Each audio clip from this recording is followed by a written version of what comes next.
They came to the isle, following the pole star, and saw that it was exactly as seen in their dreams. Mortals from many lands, speaking many languages and following different customs, came together, and by silent assent settled in peace with no conflict, for they had traveled far fleeing from struggle. And still they dreamed. The island sent them new visions, and showed them how they might learn to master the strange sights to which their sleeping minds had been privy.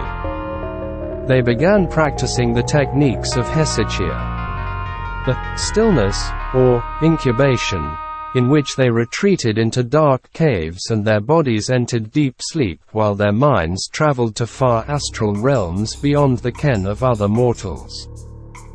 There they met the others, the diamonds of their own souls, the hidden twin of each soul traveler. These judges challenged them to prove by what right they came on astral roads to the realms supernal, and set him to a series of tests. Many failed, sent back to their bodies in sorrow, unable to again journey forth in dream. But some succeeded. These few returned with their souls aglow, lit by a celestial fire.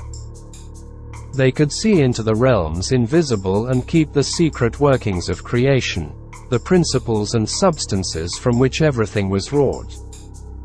Through the sympathy their far-journeying souls now shared with the realms supernal, and the knowledge they gleaned from studying realms visible and invisible, they could call down the ways of heaven.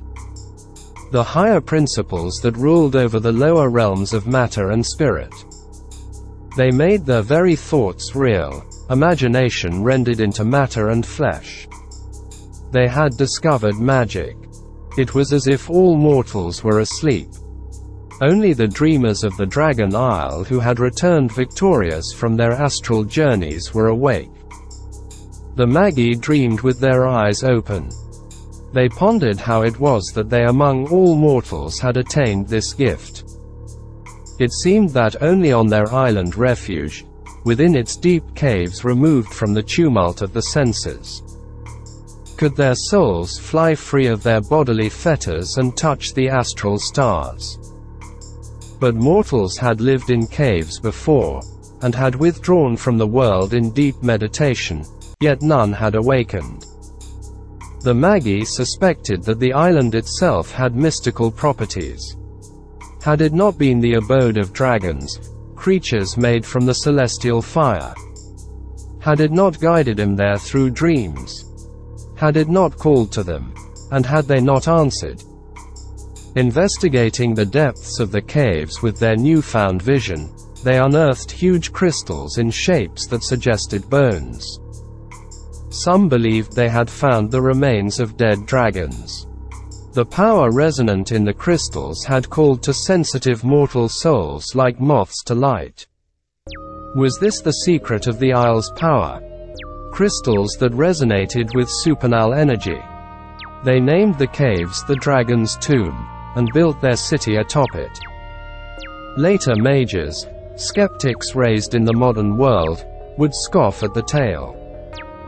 They would know that places could well up with magical energy, and even take upon the atmosphere of the supernal realms provided that a shard from a mage's soul, distilled into material form, anchored its higher energies.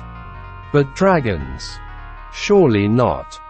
The defenders of tradition would state that the dragons were dream emissaries, not literally winged reptiles, but supernal ideas representing the concept of magic itself. The crystal bones acted as conduits to the supernal, the source of magic.